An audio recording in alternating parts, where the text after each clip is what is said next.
Hello बच्चों, आज हम सीबीएसई कक्षा 7 की संस्कृत की बुक रुचिरा पढ़ेंगे, जिसका आज हम स्टार्ट करने वाले हैं। अष्टमः पाठः, 8वां पाठ, त्रिवर्ण ध्वजः, 3 रंगों वाला झंडा। केचन बालकाः काश्चन बालिकाश्च स्वतंत्रता दिवसस्य ध्वजारोहण समारोहे सोत्साहं गच्छन्तः परस्परं संलपन्ति।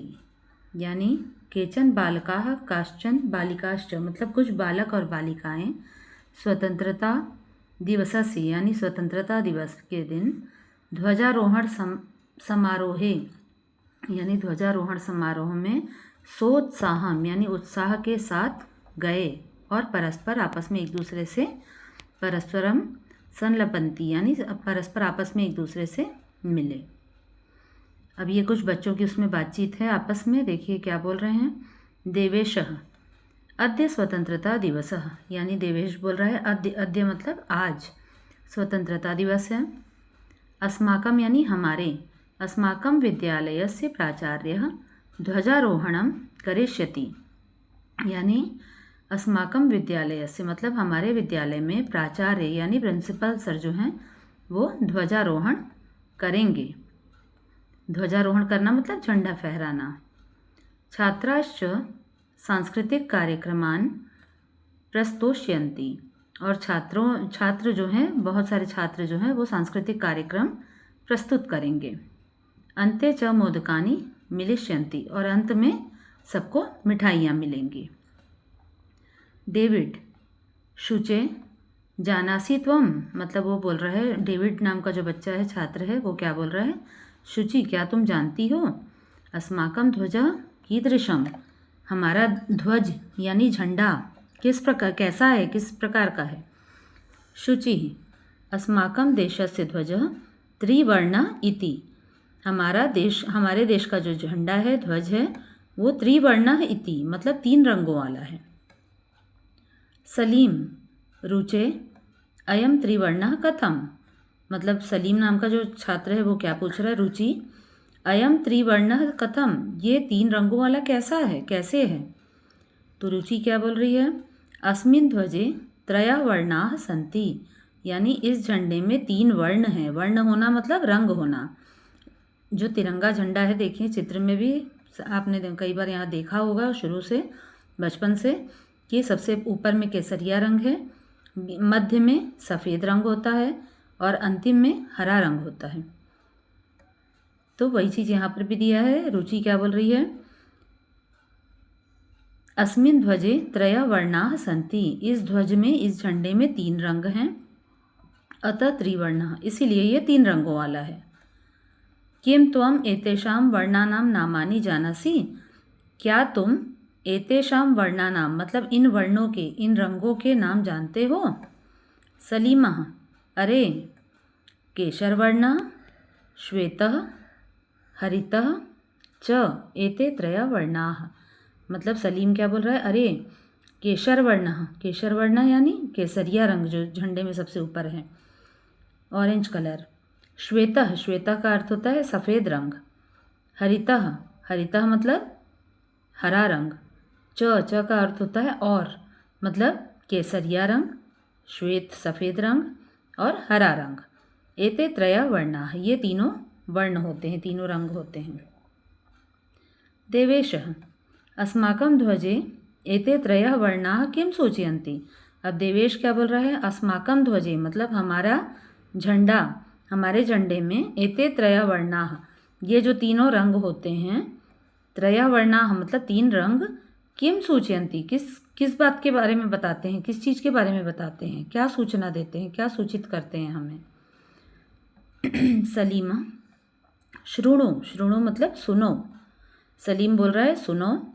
केशर वर्णः शौर्यस्य, यानी जो केसरिया रंग होता है वो शौर्य, वीरता का प्रतीक होता है। श्वेतः मतलब जो मध्य में स्थित सफ़ेद रंग है, श्वेतः मतलब सफ़ेद रंग। सत्यस्य यानी सत्यता के बारे में बताता है, शांति का द्योतक होता है, शांति को बताता है। हरितश्च यानी हरा रंग समृद्धे सूचकाः सन्ति। जो हरा रंग होता है सबसे नीचे में, वो समृद्धि का सूचक होता है, समृद्धि या हरियाली का सूचक होता है। शुचिः किम एतेषां वर्णानाम् अन्यदपि महत्वम्। अब शुचि क्या बोल रही है, किम एतेषां वर्णानाम मतलब क्या ये जो रंग हैं, अन्यदपि महत्वम इनका कुछ और भी महत्व है।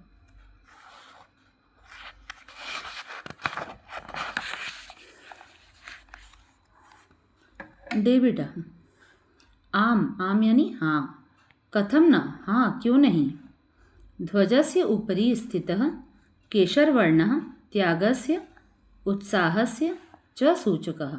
अब डेविड क्या बता रहा है, डेविड क्या बोल रहा है, आम, आम मतलब हाँ, ये तीनों रंग और भी कुछ बताते हैं उसने पूछा तो डेविड बोल रहा है हाँ, कथम ना हाँ क्यों नहीं, ध्वजस्य उपरि स्थितः मतलब ध्वज के ऊपर में स्थित, जो सबसे ऊपर में केशर वर्ण है यानी केसरिया रंग होता है, वो त्यागस्य उत्साहस्य मतलब त्याग का और उत्साह यानी हर्षोल्लास का सूचक होता है, च सूचक है यानी इसका सूचक होता है। मध्य स्थितः मतलब मध्य में स्थित श्वेत वर्ण है यानी सफ़ेद रंग, सात्विकतायाः शुचितायाः च द्योतकः यानी शुद्धता सात्विकता का और शुद्धता का सूचक होता है, मतलब शांति और शुद्धता या सात्विकता को बताता है, शांति का प्रतीक माना जाता है श्वेत रंग। अधः, अधः मतलब नीचे, अधः स्थित हरित वर्ण, अब सबसे नीचे में स्थित हरा रंग जो होता है, वसुंधरायाः यानी पृथ्वी, सुषमायाः उर्वरतायाश्च द्योतकः यानी जो सबसे अधः यानी नीचे में स्थित हरा रंग होता है, वो वसुंधरा की हरियाली, चारों तरफ पृथ्वी की हरियाली और उसकी उर्वरता को बताता है। अब तेजिंदर जो नाम का बालक है वो क्या बोल रहा है, शुचे ध्वजस्य मध्ये एकम नीलवर्णम चक्रम वर्तते। अब वो शुचि से क्या बोल रहा है, शुचे ध्वजस्य मध्य मतलब ध्वज के मध्य में, आपने बच्चों देखा होगा तिरंगे झंडे के मध्य में एक चक्र होता है, तो वो उसी के चक्र के बारे में बोल रहा है। ध्वजस्य मध्य यानी ध्वज के मध्य में एकम नीलवर्णम चक्रम वर्तते, एक नीले रंग का चक्र है, चक्र भी होता है। शुचि आम, आम मतलब हाँ हाँ, इदम अशोक चक्रम कथ्यते, हाँ हाँ इसे अशोक चक्र कहते हैं। आम, आम मतलब हाँ हाँ, इदम अशोक चक्रम कथ्यते इसे अशोक चक्र कहते हैं। एतत् प्रगतेः ये प्रगति का, न्यायस्य च प्रवर्तकम ये प्रगति और न्याय का प्रवर्तक होता है, यानी प्रगति और न्याय के बारे में बताता है। सदैव प्रगतिशील यानी सदैव चलते रहने के बारे में चलते रहने के बारे में कहता है या उसका द्योतक होता है, लगातार चलते रहने के लिए कहता है हमारा जो अशोक चक्र है। सारनाथे अशोक स्तंभ अस्ति। अब सारनाथ जो कि बनारस में वाराणसी में एक स्थान है, सारनाथे अशोक स्तंभ अस्ति सारनाथ में अशोक स्तंभ है, तस्मात् एव एतत् गृहीतम उसी से इस चक्र को लिया गया है, जो सदैव हमें प्रगतिशील रहने के लिए कहता है, सदैव ही चलने के लिए आगे बढ़ने के लिए कहता है। प्रणवः, अब प्रणव क्या कह रहा है, अस्मिन् चक्रे चतुर्विंशतिः अराः सन्ति मतलब इस चक्र में चतुर्विंशति, देखिए बच्चों चतुर मतलब चार, विंशति मतलब 20 यानी 20, चतु मतलब 4 चार, तो चतुर्विंशति मतलब 24, अराह संति इस चक्र में 24 अराह होती है। अराह मतलब जो पहिए होते हैं, व्हील जो होती है ना एक, उसमें स्टिक या लाइन जो होती है उसको अराह कहते हैं। तो उनकी संख्या जो होती है, इसमें देखिए आप ये जो चक्र बना हुआ है, इसमें कभी भी हम देखेंगे जो चक्र है तो इस प्रकार से एक चक्र होता है और बीच में उसमें से लाइन से ऐसी जो ये लाइनें गई रहती हैं, इनको अराह कहते हैं। ठीक है, तो ये कितनी होती हैं, कुल 24 होती हैं।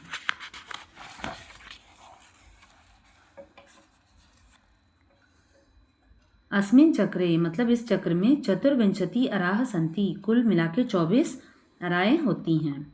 अब अगली बच्ची कौन है? मेरी क्या बोल रही है? भारतस्य संविधान सभायां 22 जुलाई 1947 तमे वर्षे समग्रतया अस्य ध्वजस्य स्वीकरणं जातम्। अब मेरी बता रही है भारत के संविधान सभा में 22 जुलाई 1947 को 1947 तमे वर्षे मतलब इस वर्ष में समग्रतया अस्य ध्वजस्य स्वीकरणं जातम्, पूरे के पूरे भारत में इस ध्वज को स्वीकार किया गया था, इस झंडे को स्वीकार किया गया था, तिरंगे झंडे को। तेजिंदर, अस्माकं त्रिवर्णः ध्वजः, हमारा तिरंगा झंडा, स्वाधीनतायाः राष्ट्रगौरवस्य च प्रतीकः, मतलब हमारा तिरंगा झंडा जो है, त्रिवर्ण ध्वजः मतलब तिरंगा झंडा, स्वाधीनता को, स्वतंत्रता का और राष्ट्र के गौरव का प्रतीक है। अतएव स्वतंत्रता दिवसे गणतंत्र दिवसे च अस्य ध्वजस्य उत्तोलनं समारोहपूर्वकं भवति, और ये हमारे राष्ट्र का, स्वतंत्रता का और राष्ट्र के गौरव का प्रतीक है। अतः स्वतंत्रता दिवस एवं गणतंत्र दिवस च अस्य ध्वजस्य, मतलब स्वतंत्रता दिवस और गणतंत्र दिवस के दिन ये झंडा जो है वो फहराया जाता है और सम्मान पूर्वकम भवति, और ये जो पर्व है ये हमारा राष्ट्रीय पर्व कहलाता है, स्वतंत्रता दिवस और गणतंत्र दिवस। और इस दिन हम लोग क्या करते हैं? झंडा फहराते हैं और सम्मान पूर्वक उसका, हमारे राष्ट्रीय ध्वज को फहराने का, और हमारे देश में सदैव प्रगति जो हो रही है उन सभी के बारे में, स्वतंत्रता के बारे में इस दिन को याद किया जाता है, जैसे 26 जनवरी और 15 अगस्त ये दोनों ही। तो इस प्रकार से ये हमारा आज त्रिवर्णः ध्वजः जो पाठ था वो पूर्ण हुआ। जयतु त्रिवर्णः ध्वजः जयतु भारतम। अब अंत में क्या बोला जा रहा है? हमारे तिरंगे झंडे की जय हो और भारत की जय हो। अब इसके बाद बच्चों इसका शब्दार्थ देख लेते हैं। एक बार बच्चों मैं फिर से इस चैप्टर को मैं थोड़ा सा संक्षिप्त में या शॉर्ट में बता दे रही हूँ। ये इस चैप्टर का नाम है त्रिवर्णः ध्वजः, अष्टमा पाठ है जो कि 8वां पाठ है। इसमें कुछ बच्चे जो हैं आपस में बातचीत कर रहे हैं और स्वतंत्रता दिवस के दिन ध्वजारोहण मतलब झंडा फहराने के लिए अपने स्कूल में पूरे उत्साह के साथ जा रहे हैं। अब इसमें से कुछ बच्चों के नाम हैं देवेश, डेविड, शुचि, सलीम, रुचि। तो इन लोग आपस में जो बातचीत कर रहे हैं उसके बारे में इस पाठ में बताया गया है। अब इसमें क्या बोल रहे हैं कि पहले क्या आज स्वतंत्रता दिवस, आज यहाँ स्वतंत्रता दिवस है और हम लोग झंडा फहराने जा रहे हैं। ये हमारा यहाँ पे आज छात्रों का सांस्कृतिक कार्यक्रम भी होगा, वहाँ पे मिठाइयाँ भी बटेंगी। तो जो डेविड है वो क्या बोल रहा है? शुचि, जानासि त्वम अस्माकं ध्वज कीदृश, कि हमारा झंडा कैसा है? तो शुचि क्या बोल रही है? अस्माकं देशस्य ध्वज त्रिवर्णः इति, हमारे जो देश का झंडा है वो 3 रंगों वाला है। तो इस प्रकार से जो दूसरा बच्चा सलीम वो क्या बोल रहा है कि कैसे 3 रंगों वाला है? 3 रंगों वाला किस प्रकार से? तो रुचि बता रही है कि हमारे झंडे में 3 रंग हैं, इसीलिए इसे त्रिवर्णः ध्वज कहते हैं। तो सलीम बोल रहे हैं कि वो 3 रंग कौन कौन से हैं? तो वो सलीम क्या बता रहा है? केसर वर्ण मतलब केसरिया रंग होता है, श्वेतः यानी सफ़ेद, हरितः मतलब हरा रंग, च एते त्रयः वर्णाः, इस प्रकार से ये तीनों रंग हैं। तो देवेश क्या बोल रहा है? अस्माकं ध्वजे एते त्रयः वर्णाः किं सूचयन्ति, हमारे देश का जो झंडा है 3 रंगों वाला वो किसके बारे में बताता है? ये जो 3 रंग हैं वो किस चीज़ के द्योतक हैं, किस चीज़ के बारे में बताते हैं? तो सलीम क्या बोल रहा है? शृणु मतलब सुनो। केसर वर्ण जो केसरिया रंग होता है वो शौर्य के बारे में बताता है, शौर्य से या वीरता के बारे में। श्वेतः जो मध्य में सफ़ेद रंग है, सत्य से यानी सत्यता को बताता है। हरितश्च यानी जो हरा रंग होता है वो समृद्धि का सूचक होता है। फिर शुचि क्या बोल रही है? किम एतेषां वर्णानाम अन्यदपि महत्वम, क्या इन वर्णों का और भी कोई महत्व है? तो डेविड बता रहा है आम कथम ना, कि हाँ इन रंगों का और भी महत्व, और भी इसकी विशेषताएं हैं या महत्व है। ध्वजा से ऊपरी स्थित, ध्वज के ऊपर में स्थित केसरिया रंग जो होता है वो त्याग और उत्साह का द्योतक है, उत्साह के का सूचक है। मध्य स्थित मतलब मध्य में स्थित श्वेत वर्ण यानी सफ़ेद रंग जो होता है वो सात्विकतायाः शुचितायाः च द्योतकः, मतलब जो सफ़ेद रंग होता है वो शांति और शुद्धता को बताता है। अधः स्थित मतलब नीचे में स्थित हरित वर्ण यानी हरा रंग जो होता है वो वसुंधरा यानी पृथ्वी की सुषमायाः उर्वरतायाश्च यानी पृथ्वी की हरियाली और अच्छी फसलों का उर्वरता का द्योतक होता है। फिर तेजिंदर बोलता है शुचे ध्वजस्य मध्ये एकम नीलवर्णम चक्रम वर्तते, मतलब शुचि ध्वज के मध्य में एक नीले रंग का चक्र भी दिखाई देता है, चक्र भी होता है। तो शुचि बोलती आम आम मतलब हाँ हाँ, इदम अशोक चक्रम कथ्यते, इसे अशोक चक्र कहते हैं। आम आम यानी हाँ हाँ, इदम अशोक चक्रम कथ्यते, इसे अशोक चक्र कहते हैं। एतत् प्रगतेः न्यायस्य च प्रवर्तकम, ये प्रगति और न्याय को का प्रवर्तक होता है। प्रगति और न्याय के बारे में, प्रगति मतलब सदैव लगातार चलते रहने के लिए या आगे बढ़ते रहने के लिए हमें प्रेरित करता है। सारनाथे अशोक स्तंभ अस्ति, मतलब सारनाथ जो कि वाराणसी बनारस में एक जगह है, जिसे वहाँ पर अशोक स्तंभ है, वहीं से इसे तस्मात् एव एतत् गृहीतम, वहीं से इसे ग्रहण किया गया है, लिया गया है। अस्मिन् चक्रे चतुर्विंशति अराः सन्ति, इस चक्र में 24 अराएँ होती हैं। अब मेरी क्या बोल रही है, भारतस्य संविधान सभायाम मतलब भारत के संविधान सभा में 22 जुलाई 1947 तमे वर्षे समग्रतया अस्य ध्वजस्य स्वीकरणम जातम, यानी इस ध्वज को स्वीकार किया गया था कब, 22 जुलाई 1947 को। अब तेजिंदर क्या बोल रहा है, अस्माकं त्रिवर्णः ध्वजः स्वाधीनतायाः राष्ट्रगौरवस्य च प्रतीकः, हमारा जो ये तिरंगा झंडा है ये स्वाधीनता और राष्ट्र के गौरव का प्रतीक है। अतः एव स्वतंत्रता दिवसे गणतंत्र दिवसे च अस्य ध्वजस्य उत्तोलनम समारोह पूर्वकम भवति, इसीलिए हमारे देश में स्वतंत्रता दिवस और गणतंत्र दिवस इस दिन ध्वजारोहण किया जाता है और सम्मान पूर्वक इस उत्सव को मनाया जाता है। जयतु त्रिवर्ण ध्वज, तिरंगे झंडे की सदैव जय हो, जयतु भारतम, और भारत की जय जयकार हो। अब बच्चों इसके हम शब्दार्थ देख लेते हैं। त्रिवर्ण ध्वज यानी 3 रंगों वाला झंडा, तिरंगा झंडा। संलपन्ति यानी वार्तालाप करते हैं या करती हैं। प्रस्तोष्यन्ति प्रस्तुत करेंगे। मोदकानी मतलब लड्डू। ऊर्जस्विताया यानी ऊर्जा की। अराह मतलब तीलियाँ। उत्तोलनम ऊपर उठाना या फहराना। नेक्स्ट देखिए, मैंने यहीं पे इसका आंसर लिख दिए हैं। शुद्ध कथनस्य समक्षम आम यानी जो सही कथन होगा उसके सामने आम यानी हाँ लिखना है। अशुद्ध कथनस्य यानी जो गलत कथन होगा समक्षम न इति लिखत, उनके सामने हमें नहीं लिखना है। अस्माकं राष्ट्रस्य ध्वजे त्रयः वर्णाः सन्ति, हमारे राष्ट्रीय ध्वज में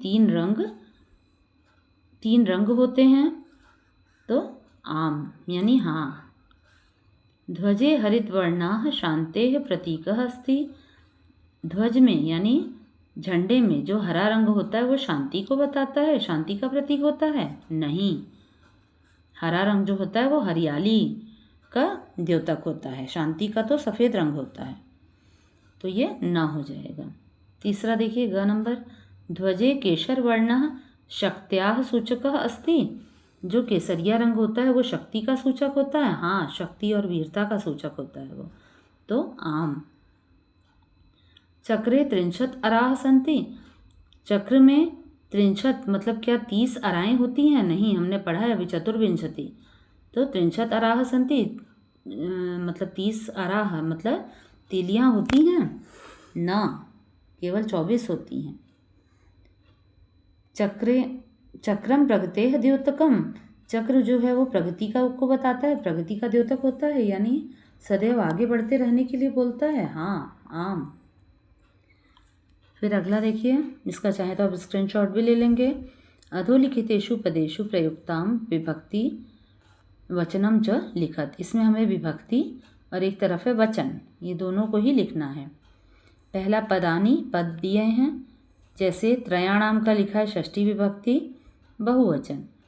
इसी प्रकार से समृद्धेह का षष्ठी विभक्ति एक वचन, वर्णानाम षष्ठी विभक्ति बहुवचन, उत्साहस्य षष्ठी विभक्ति एक वचन, नागरिकैः तृतीया विभक्ति बहुवचन, सात्विकतायाः षष्ठी विभक्ति एक वचन, प्राणानाम षष्ठी विभक्ति बहुवचन, सभायाम सप्तमी विभक्ति एक वचन।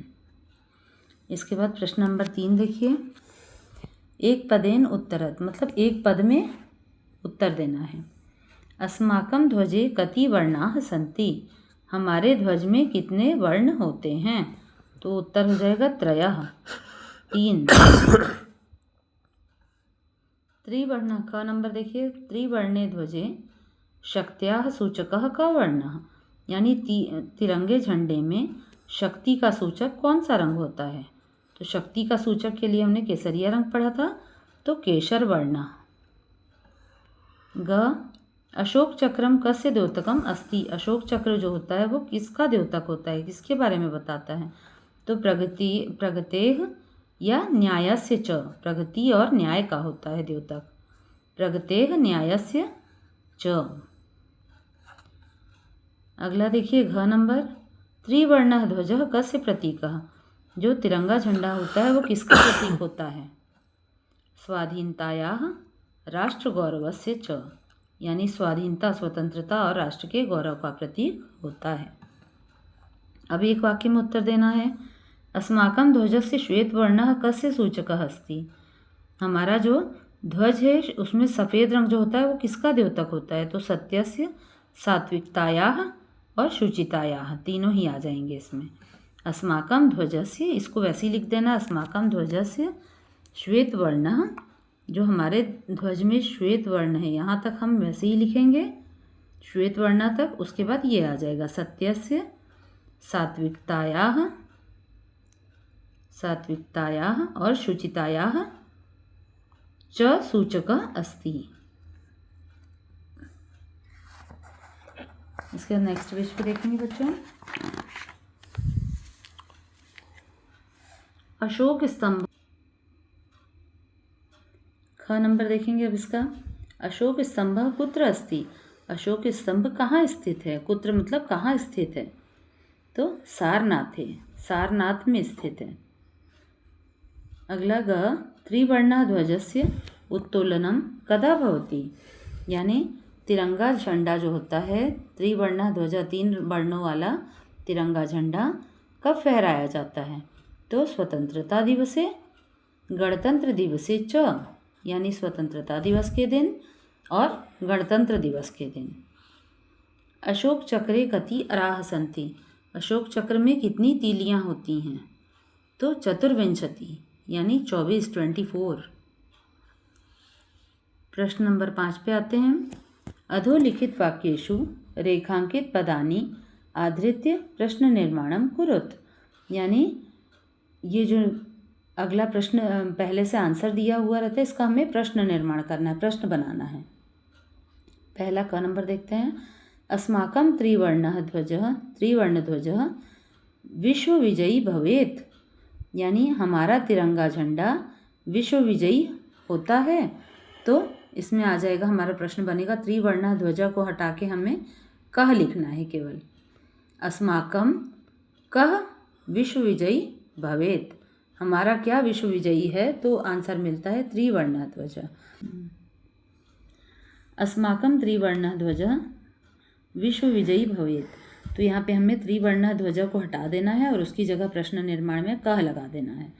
तो अस्माकं कह विश्व विजयी भवेत्, बाकी चीज़ें वैसे ही आ जाएंगी, बस कह लगाना है प्रश्न निर्माण में। जैसे अगर मैं पहले से अपना नाम बताऊं कि हाँ मेरा नाम अनीता है, तो हमारा प्रश्न क्या बनेगा? तुम्हारा नाम क्या है? तो वैसे ही यहाँ पर भी करना है बच्चों। अस्माकं त्रिवर्णः ध्वजः, यानी हमारा तिरंगा जो झंडा है विश्व विजयी भवेत, तो वो विश्व विजयी होता है। तो अस्माकं कः, हमारा क्या विश्व विजयी है, तो त्रिवर्ण ध्वज, तिरंगा झंडा। अगला ख नंबर देखिए, स्वधर्मात् प्रमादम वयम न कुर्याम। तो इसमें प्रमादम की जगह, प्रमादम मतलब आलस, तो अपने धर्म में आलस करना नहीं करना चाहिए, आलस नहीं करना चाहिए। तो स्वधर्मात्, हमारे धर्म में, किम, क्या नहीं करना चाहिए, तो प्रमादम, आलस को हटा देना है हमें, प्रमादम को हटा देना है और किम आ जाएगा। एतत् सर्वम अस्माकं नेतॄणां सद्बुद्धेः सत्फलम। तो अब यहाँ पर भी सद्बुद्धेः को हटा के हमें कस्य कर देना है केवल, ठीक। शत्रुणाम समक्षम विजय सुनिश्चितः भवेत्। अब यहाँ पर भी शत्रुणाम को हमें हटाना है और उसकी जगह हमें केशाम कर देना है। केशाम समक्षम विजय सुनिश्चितः भवेत्, किसके सामने विजय जो है वो सुनिश्चित होती है, तो शत्रुओं के सामने विजय जो होती है सुनिश्चित होती है, तो केशाम आ जाएगा इसमें शत्रुनाम को हटा के। अगला प्रश्न नंबर 6 देखिए, इसका अगर आप चाहें तो स्क्रीनशॉट भी ले सकते हैं, ऊपर वाले का भी।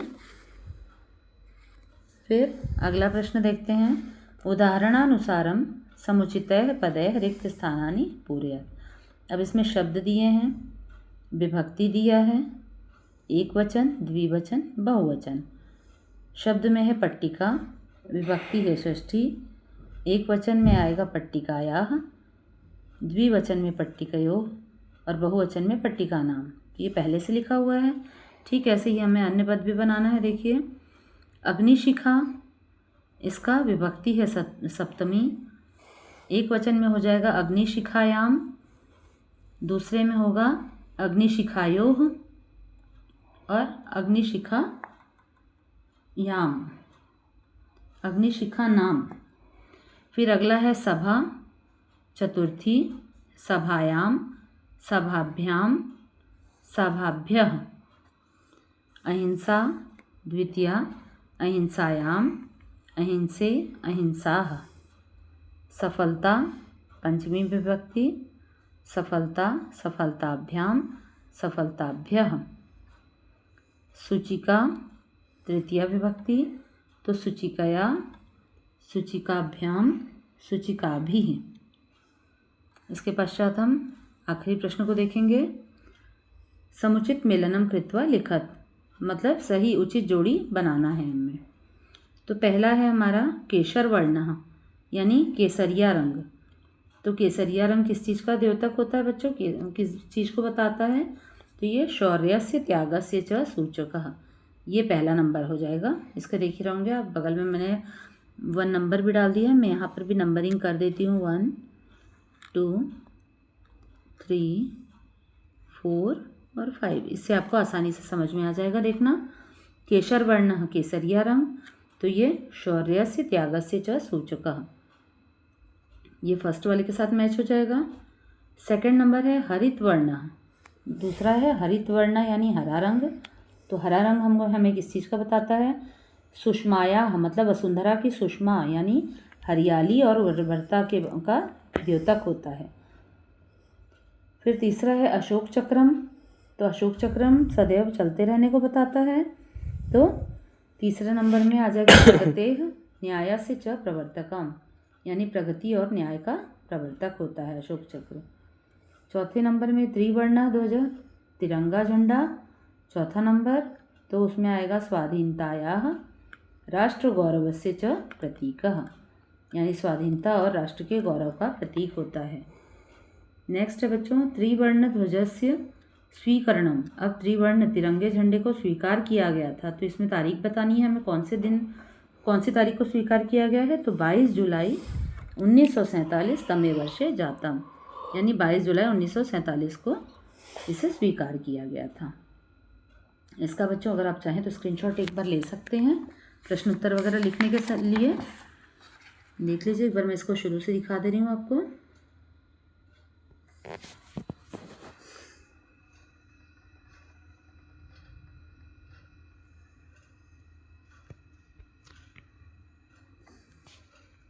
स्क्रीनशॉट आप ले लीजिए ताकि आंसर लिखने के लिए काम आए।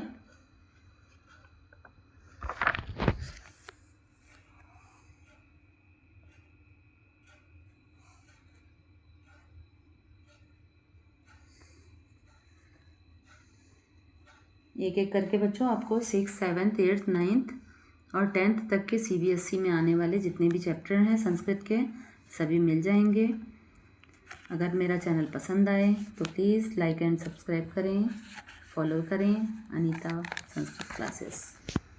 Thank you. ये आपको YouTube और Instagram दोनों पे अवेलेबल मिलेगा अनीता संस्कृत क्लासेस के नाम पे फॉर CBSE बोर्ड। धन्यवाद। Thank you.